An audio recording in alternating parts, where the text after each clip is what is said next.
Ma'am, there's been an accident. My husband died on a Tuesday, and my world ended.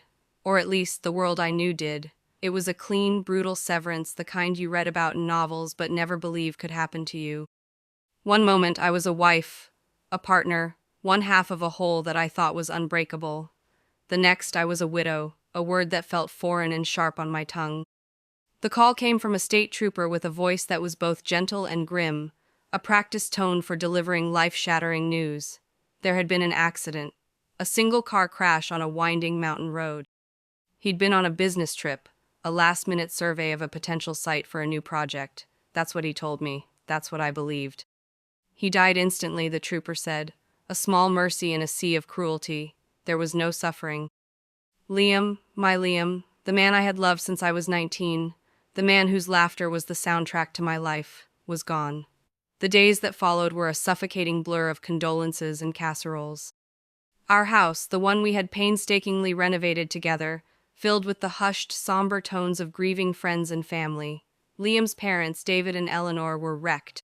They had adored me, treated me like the daughter they never had, and in our shared grief, we clung to each other like life rafts in a storm. Eleanor would hold my hand, her own trembling, and tell me stories about Liam as a boy, her eyes swimming with tears. "He loved you so much, sweetie," she would whisper over and over again. "You were his world." And I would nod, the tears streaming down my own face because I believed it too. "You were my world, Liam. You were my everything." I was the perfect grieving widow. I played the part with an authenticity that was born of genuine, soul-crushing pain. I accepted the hugs. I listened to the memories. I nodded at the platitudes. "He's in a better place. Time heals all wounds. He wouldn't want you to be sad." I wanted to scream at them, to tell them that time was a predator, that every ticking second was just another moment he was gone. But I didn't. I was calm. I was composed. I was the strong, capable woman everyone expected me to be, the rock they could lean on even as my own foundations were crumbling. The funeral was planned for Saturday, a quick turnaround, but his parents insisted. They wanted to say goodbye. We all did. I was tasked with going through his things, with picking out a suit for him to be buried in, with finding a photo for the memorial program. It was a gruesome, heartbreaking task, but I did it. I walked into his home office, a room that still smelled of him, of his coffee and his aftershave, and I prepared to dismantle the life of the man I loved. It was in that quiet, sunlit room, surrounded by the artifacts of our shared existence, that my world ended for the second time in a week. It wasn't a clean severance this time. It was a slow, agonizing demolition, a discovery that would take my grief and curdle it into something cold, dark, and unrecognizable. It started, as these things so often do, with a phone. Not his usual phone, the one the police had returned to me in a small plastic bag. Its screen shattered. This was another one, a second phone, tucked away in the back of his desk drawer, hidden beneath a stack of old blueprints. A burner phone, a secret phone. My heart, which I thought had already broken into its smallest possible pieces, found a way to shatter even further. With trembling hands, I turned it on. It was password protected, of course. But I was his wife. I knew his secrets, or so I thought. I tried the obvious ones. My birthday, our anniversary, the dog's name, nothing. Then a thought, cold and sharp, pierced through the fog of my grief. I typed in another date, a birthday, her birthday. It opened. The phone felt like a venomous snake in my hand, its screen glowing with a truth I wasn't ready for, but one I couldn't look away from. Her name was Maya. She was a junior architect at his firm, a woman I had met a handful of times at company holiday parties. I remembered her. Young, ambitious, with a laugh that was a little too loud and eyes that lingered on my husband for a second too long. I had dismissed it at the time as professional admiration, the innocent crush of a subordinate on her charismatic boss. I was a fool. I had been a blind, trusting, pathetic fool. The phone was a digital mausoleum of their affair. There were hundreds of messages, a running commentary of their secret life that stretched back over a year. A year. While I was at home planning our future, he was building another one with her. The messages were a brutal mix of the mundane and the explicit. "Can't wait to see you tonight. I'm wearing the dress you like. My wife is driving me crazy. She's so oblivious." That one felt like a punch to the gut. Oblivious. He had called me oblivious. He had mocked my trust, my faith in him, in us. He had seen my love not as a gift, but as a weakness to be exploited. There were photos, too. Selfies of them in hotel rooms, their faces flushed with the thrill of their deception. Pictures of them at dinner, clinking glasses of wine, smiling as if they didn't have a care in the world. There was a photo of Maya, wearing one of Liam's shirts, one of my favorite shirts, standing in what I recognized as a hotel room from a chain he often used on his business trips. The business trips. It all clicked into place with a sickening thud. The late nights. The last-minute travel. The vague answers. It wasn't work that was keeping him away. It was her. The deepest, most soul-crushing blow, however, was the discovery of where he was really going when he died. He wasn't on a mountain road for a site survey. He was on his way to a romantic weekend getaway with her.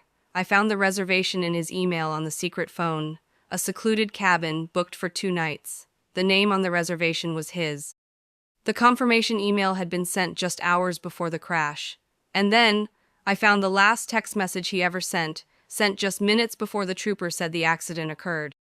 It was to her. "Almost there, my love. Can't wait to have you all to myself." He hadn't died on a business trip. He had died on his way to cheat on me.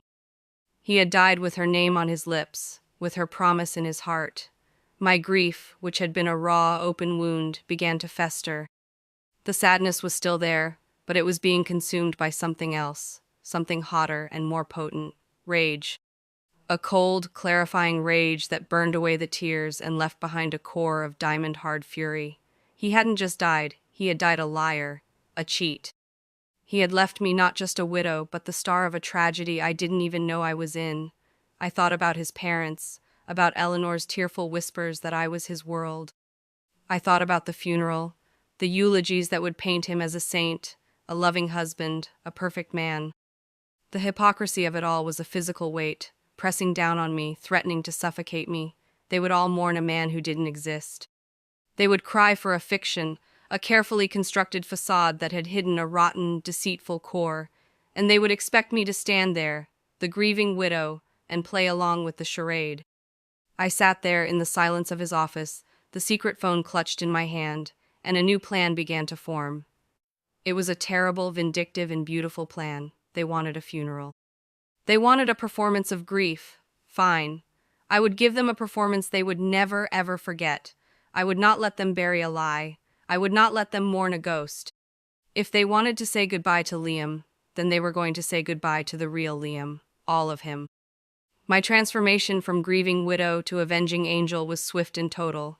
The pain was still there, a constant, throbbing ache beneath the surface, but it was no longer my driving force. My grief had become fuel, powering a cold, meticulous engine of retribution. I had 2 days until the funeral, 2 days to orchestrate the most important performance of my life. I started by documenting everything. I took pictures of every single message on the secret phone. I downloaded every photo, every video. I saved the hotel reservations, the restaurant receipts, the digital breadcrumb trail of his betrayal. I organized it all into a single damning folder on my laptop, a meticulously curated museum of his lies. I needed more than just digital evidence, though. I needed something tangible, something that would make the betrayal visceral, undeniable. I thought about the lingerie from the Gilded Lily, the charge that had been the first loose thread in the unraveling of his deceit. On a hunch, I went into his closet, into the dark, forgotten corners where he kept his old luggage.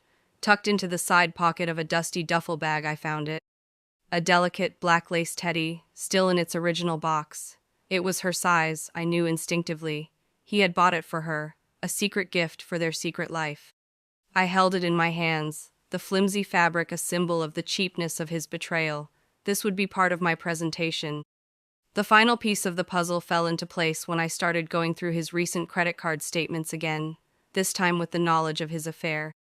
I was looking for the cabin reservation, for any other clues about their last planned weekend together, and then I saw it. A charge from a jewelry store made 3 days before he died. It was a significant amount, far more than he would spend on a whim. I called the store, my voice calm and steady, pretending to be his assistant checking on a recent purchase. The saleswoman was bubbly and helpful. "Oh yes," she chirped, "the custom necklace for Maya. It's beautiful. He had her initial M engraved on a small gold heart. He said it was a surprise for their anniversary. Their anniversary. They had an anniversary. The casual cruelty of it, the audacity of creating a parallel life with its own milestones, its own celebrations, almost knocked the wind out of me. I asked if the necklace had been picked up. It hadn't. Liam was supposed to get it the day after he died. I told her there had been a change of plans and that I would be there to pick it up on his behalf. I drove to the jewelry store, my face a mask of serene composure. The saleswoman handed me the small velvet box with a smile. He was so excited to give this to her, she said conspiratorially. He said she was the love of his life. I smiled back, a tight, brittle smile that didn't reach my eyes. I'm sure she'll love it, I said. As I walked out of the store, the velvet box in my purse felt like a ticking bomb. This was the centerpiece. This was the irrefutable proof that this wasn't just a fling, a mistake. This was a relationship, a life he was building with someone else, a life he was commemorating with gold and diamonds, all while he was still married to me. The evening before the funeral, I put it all together. I created a slideshow, a brutal, chronological account of his betrayal. It started with their first messages a year ago. It moved through the photos, the hotel receipts, the plane tickets for business trips to cities where Maya just happened to be. It culminated with the photo of the lingerie, the reservation for the cabin, and a high-resolution image of the custom-engraved necklace. I timed the slideshow to a song, a slow, mournful classical piece that would provide a jarring, ironic soundtrack to the ugliness on the screen. The funeral was scheduled for 11 a.m. I was supposed to give the final eulogy. I had the stage, I had the audience, and I had the truth, locked and loaded. That night, I didn't sleep. I sat in the dark, the slideshow playing on a loop on my laptop screen, the only light in the room. I was not nervous. I was not scared. I was a woman on a mission. Liam had written the script for his own funeral with his lies. I was simply going to be the one to direct the final explosive scene. They wanted closure. I was going to give it to them. The day of the funeral was cold and bright, the sun shining with a cruel, indifferent brilliance. The church was packed, a sea of black suits and somber faces. It was a testament to the man they thought Liam was, a beloved son, a respected colleague, a loyal friend, a devoted husband. The air was thick with the scent of lilies and sorrow. I sat in the front pew, a black veil shielding my face, a solitary island of cold fury in an ocean of grief. Beside me, Eleanor wept softly into a handkerchief, her husband David's arm wrapped around her. They would occasionally pat my hand, offering silent words of comfort, completely oblivious to the storm that was about to break. I was the picture of tragic widowhood, and they were the doting, heartbroken in-laws. The irony was so thick I could have choked on it. The service began. The priest spoke of Liam's kindness, his generosity, his unwavering faith. A colleague from his firm delivered a eulogy, praising his work ethic and his leadership.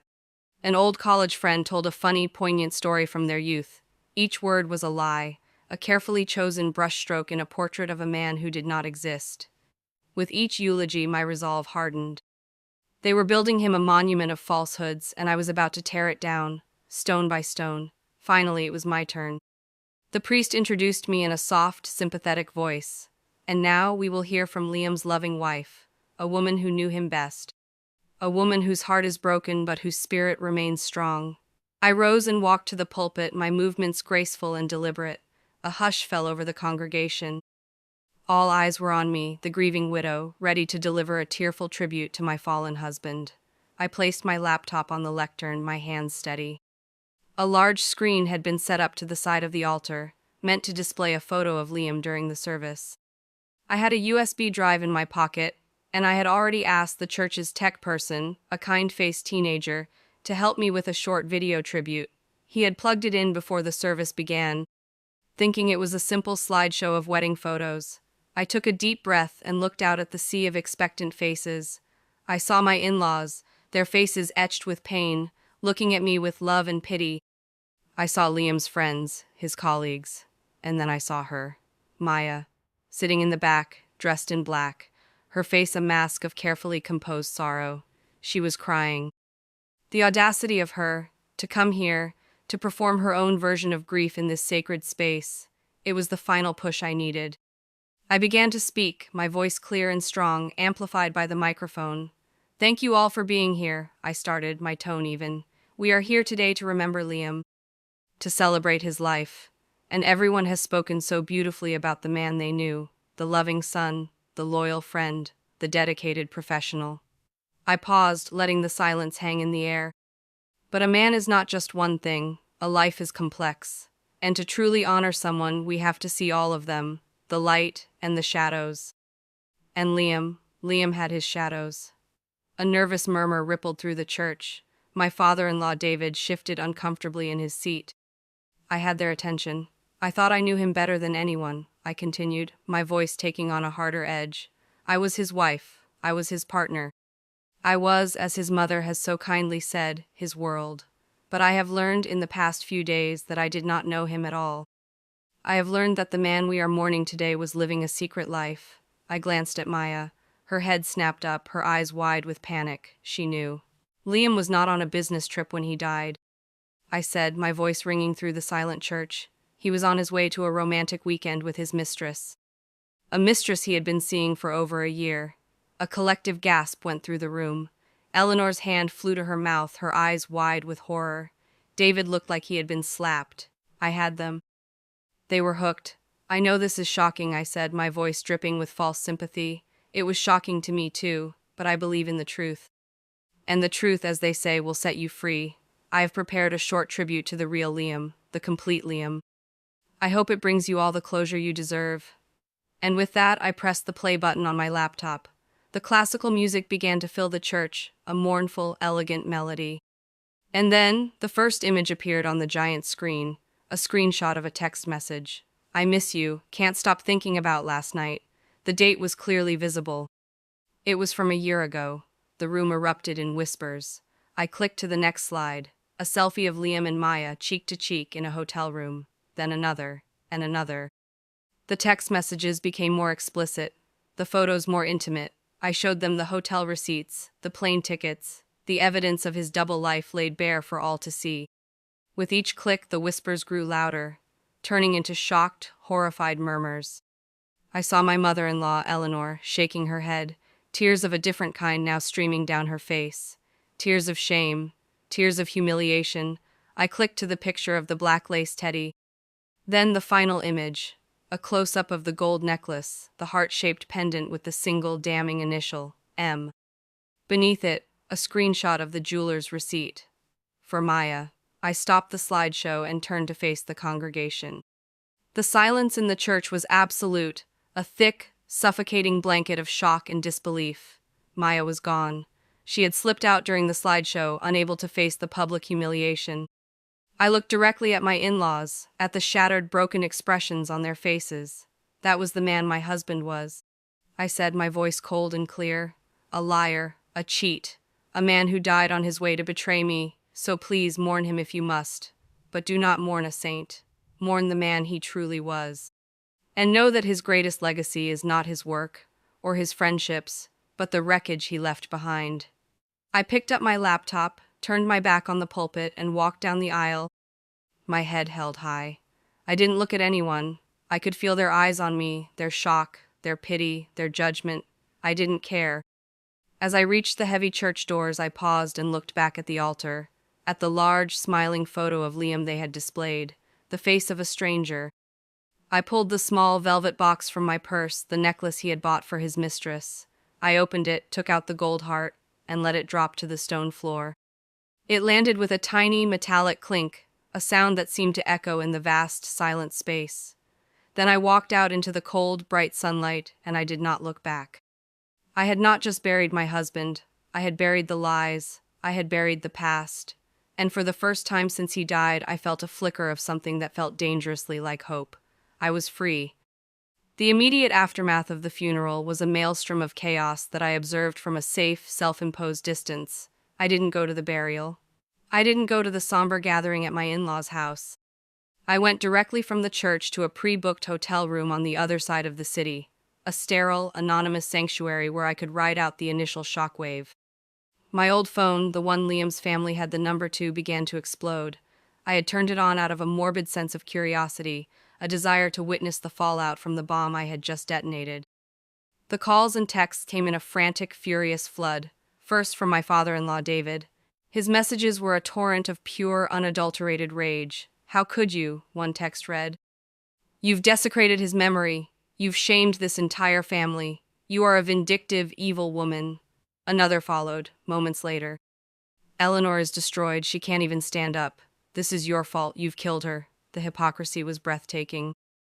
Their son's year-long affair, his lies, his betrayal that was a private matter to be swept under the rug. My decision to expose the truth, to refuse to be a silent, complicit victim that was the unforgivable sin. Eleanor, my mother-in-law, didn't text. She called, over and over again. I let it go to voicemail each time. The messages she left were a heartbreaking symphony of grief and hysteria. She was sobbing, her voice thick and ragged.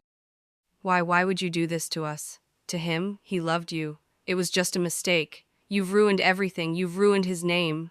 She didn't once acknowledge the pain he had caused me. In her eyes, I was not the victim. I was the villain, the one who had shattered their perfect image of their perfect son. The news of my funeral performance spread through our social circle like a virus. I received messages from friends, some expressing shock and a twisted kind of admiration, others condemning me for my cruelty. "That was the bravest thing I've ever seen," one friend wrote. "Good for you." Another, a friend of Liam's, was less charitable. "You're sick. He's dead. You should have let him rest in peace." I realized in that moment that my old life was truly over. The lines had been drawn, and people were choosing sides. I had become a polarizing figure, a local legend, the Black Widow who had torched her own husband's funeral. I didn't care. Their opinions were meaningless to me now. They were voices from a world I no longer inhabited. The most interesting fallout came from the wreckage of Maya's life. A friend who worked at Liam's firm, one of the few people I knew I could trust, gave me the details. The story of the funeral slideshow had ripped through the company by Monday morning. Maya was a pariah. She had shown up to work, attempting to brave the storm, but she was met with a wall of icy silence. People would stop talking when she entered a room. Colleagues would cross the hallway to avoid her. She was the Scarlet Woman, her affair made public in the most spectacular, humiliating way possible. The firm's management, desperate to distance themselves from the scandal, had a quiet meeting with her.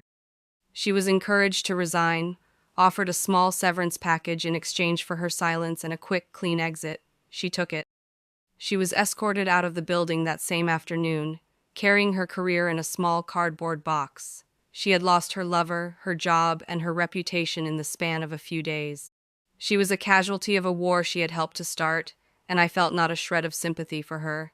She had willingly participated in the demolition of my life, and now she was simply living in the rubble.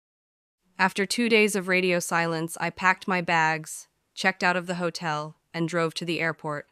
I had a one-way ticket to a new city, a new life. As I sat in the departure lounge, I took out my old phone one last time. I scrolled through the angry texts, the hysterical voicemails. Then, with a sense of profound finality, I factory reset the device, erasing every last trace of my old life. I dropped the phone into a trash can as I boarded the plane. I was leaving it all behind, the house, the friends, the family, the ghosts.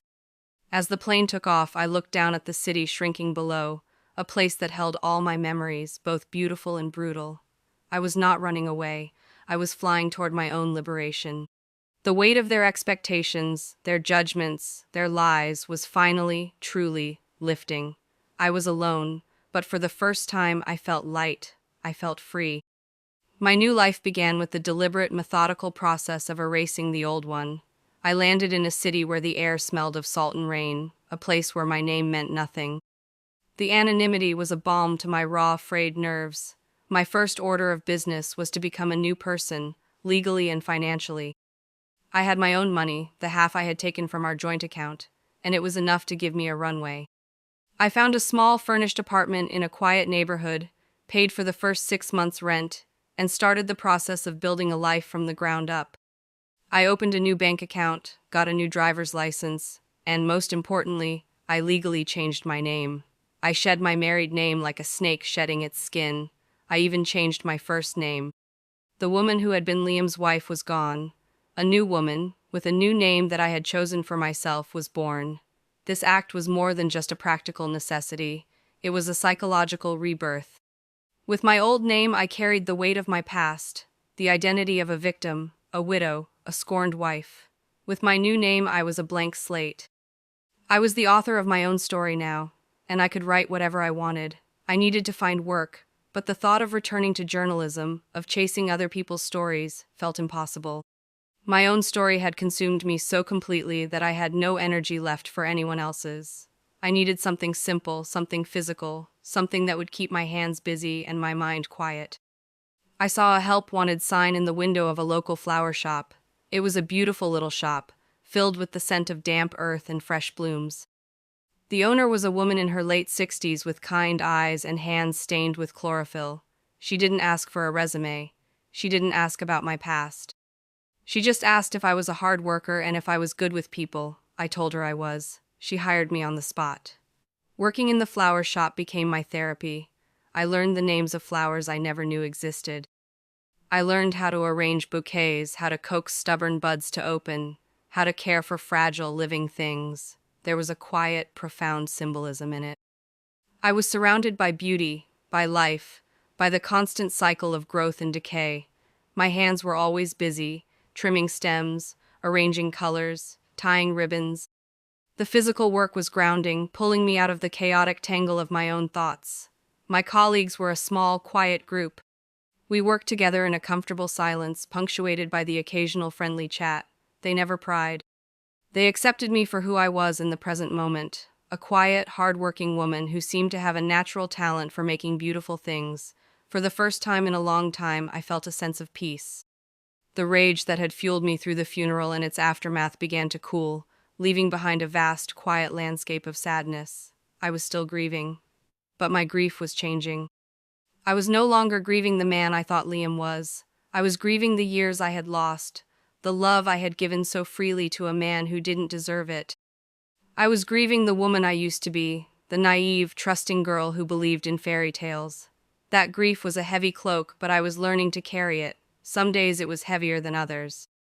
But every day, I would go to work, I would plunge my hands into buckets of cool water, I would feel the soft petals of a rose against my fingertips, and I would be reminded that even after the harshest winter, things can grow again. I was slowly, carefully, tending to the garden of my own life, and to my surprise, I was starting to see the first tentative green shoots of a new beginning. I had one lifeline to my old world, a single, carefully chosen conduit of information, my cousin Sarah. She was my mother's niece, but she had always been more like a sister to me, and her loyalty was to me, not to the skewed, toxic dynamics of my family. We had a pact. I would call her once a month from my new, untraceable phone, and she would give me the State of the Union, the grim, fascinating details of the continued fallout from my dramatic exit. She was my eyes and ears, and her reports painted a picture of a family in complete and utter disarray.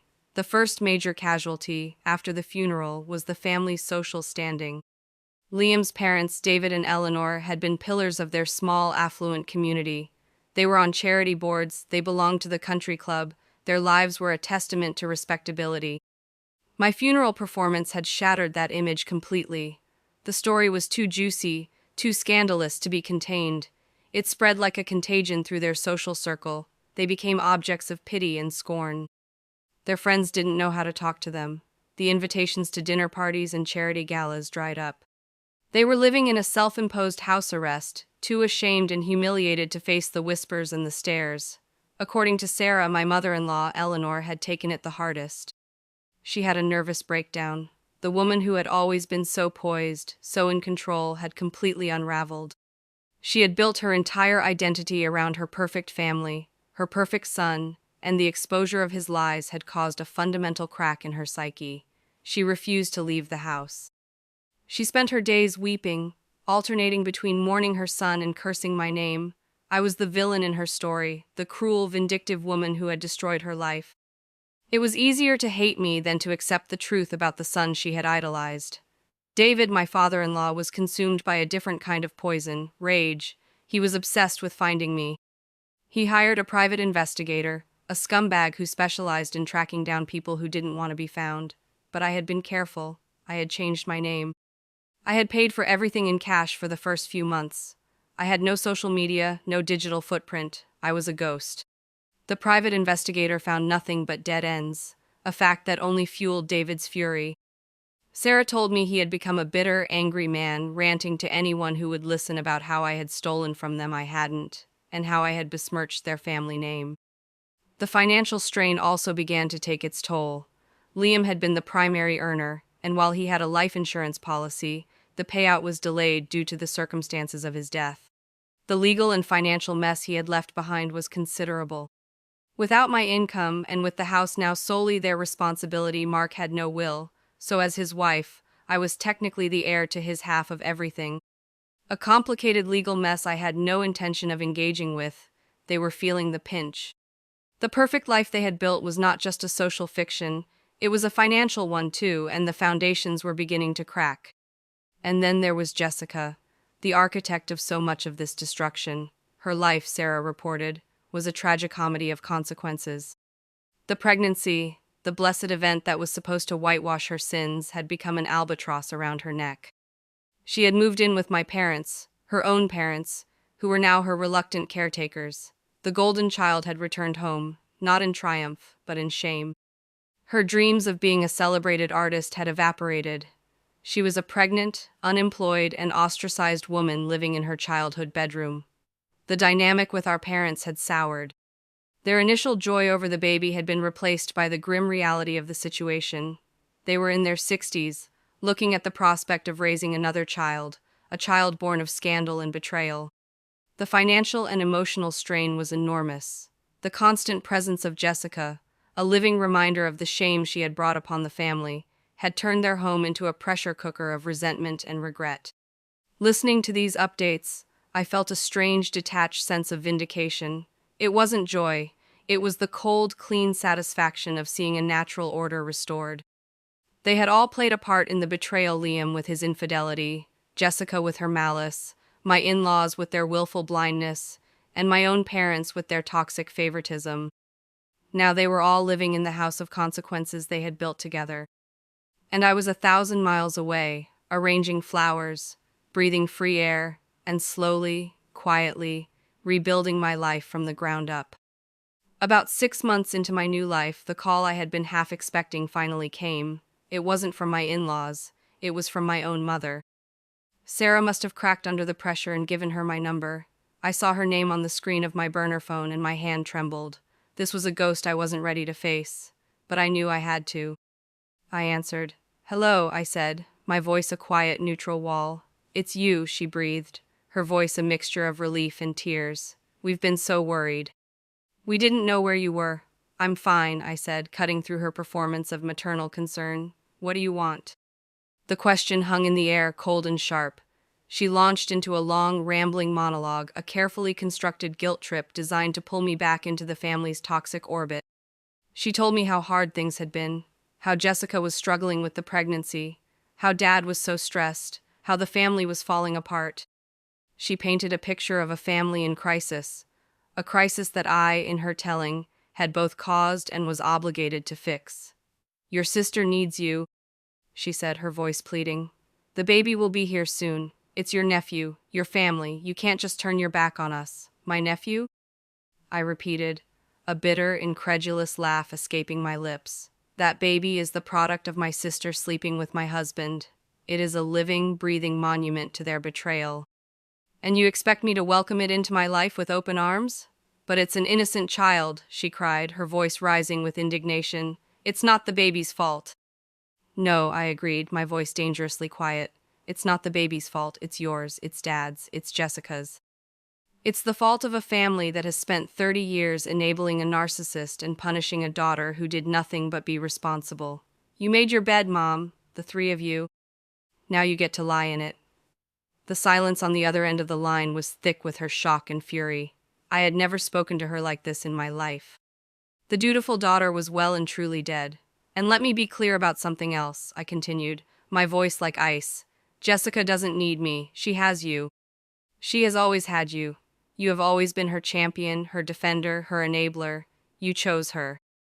You chose her over me, over my marriage, over the simple decency of supporting your betrayed daughter. So you can have her. You can have her and her baby and the mess she has made of all of our lives. But you do not get to have me. You lost that privilege. You are being selfish, she hissed, her voice venomous. You are tearing this family apart over a mistake. A mistake? I said, the finality of my decision settling over me like a shroud. No, Mom, this isn't a mistake. This is a reckoning, and I am done. I am done with all of you. Do not call this number again. I hung up the phone before she could respond. My heart was pounding, but my hands were steady. I had done it. I had finally, completely severed the cord. The pain of it was immense, a deep, primal grief for the loss of my entire family. But beneath the pain, there was a profound sense of liberation. I had spent my entire life trying to win their approval, trying to be the good daughter, the responsible sister, and it had gotten me nothing but heartbreak. Now I was free. I was an orphan of my own making, but I was free. I walked to the window of my small apartment and looked out at the city lights, at the lives of strangers moving below. I was one of them now. A woman with no past, only a future that she would build for herself, by herself. And for the first time, that prospect didn't feel terrifying. It felt like a promise. A year after the funeral, I was a different woman. The shell-shocked, grieving widow had been replaced by a quiet, self-possessed person I was only just beginning to know. The flower shop had become my sanctuary, a place of quiet growth and unexpected beauty. My boss, the kind-eyed woman who had hired me without question, had become a friend and a mentor. She taught me not just about flowers, but about resilience, about the art of finding beauty in broken things. My life was small, but it was mine. I had a routine. I would wake up early, walk to the shop, spend my day creating arrangements for strangers for birthdays, for anniversaries, for funeral sand in the evenings. I would read or walk by the water, or explore the city that was slowly starting to feel like home. I was not happy, not in the bright, shiny way I had once defined the word, but I was content. I was at peace. A state that had once been unimaginable to me. I had one final call with my cousin Sarah. We had both agreed it would be the last. I needed to cut the final thread, to stop looking back at the wreckage. I needed to face my own future without the constant updates from a world that was no longer mine. She gave me the final report. Jessica had the baby, a boy. My parents were raising him. The joy they had anticipated was overshadowed by the grim reality of their situation. They were tired, stressed, and financially strained. The blessed event had become a burden, a constant reminder of the choices that had led them here. Jessica was adrift. She had tried to re-engage with her art, but the passion was gone. She was a mother, but she seemed to have little interest in the child she had brought into the world. She spent her days watching television, a ghost in her own childhood home, a tragic, self-made queen of ashes. My in-laws had sold their large house and moved into a smaller condo. The financial and social pressure had become too much. They were shadows of their former selves, bitter, isolated, and broken. They had lost their son, and in their blind defense of his memory, they had lost their dignity too. The house, our little blue house, had gone into foreclosure. Mark's life insurance had been denied due to a clause about dying during the commission of a dangerous act in this case, reckless driving on his way to an illicit rendezvous. The financial mess he left behind had swallowed the last of their savings. The house was now owned by a bank, a final, ignominious end to the life we had built together. After that final call, I changed my number for the last time. I didn't tell Sarah what the new one was. I thanked her for her friendship, for her loyalty, and I said goodbye. The last tie was cut. I was truly, completely on my own, and it was okay. The grief was no longer a cloak, but a part of my tapestry, a dark thread that gave depth and meaning to the brighter colors I was beginning to weave into my life. I started to write again, not for a newspaper, but for myself. I filled journals with my thoughts, my memories, my hopes. I was processing my past, not by dwelling on it, but by turning it into a story that I was now in control of. One evening, I was closing up the shop when a man came in. He was a regular customer, a quiet professor from the local university who often bought a small bouquet of freesias for his office. We had exchanged pleasantries before, but tonight he lingered. He asked me about a particular type of lily, We started talking about flowers, about books, about the city. His name was Ben, and he had a kind smile and a gentle voice. He asked if he could take me for a coffee sometime. I hesitated. The thought of trusting someone again, of opening myself up to the possibility of being hurt, was terrifying. The scars from Liam's betrayal were deep, but then I looked at this man, at his kind, honest eyes, and I thought about the life I wanted to live, a life of fear hiding from the world, or a life of courage, of taking a chance on a new beginning. I'd like that, I said, and to my own surprise, I smiled. A real, genuine smile. It felt a little rusty, a little unfamiliar, but it was mine. We went for coffee the next day, and the day after that we went for a walk in the park. It was slow, it was cautious. But it was real. I didn't tell him my story. Not yet.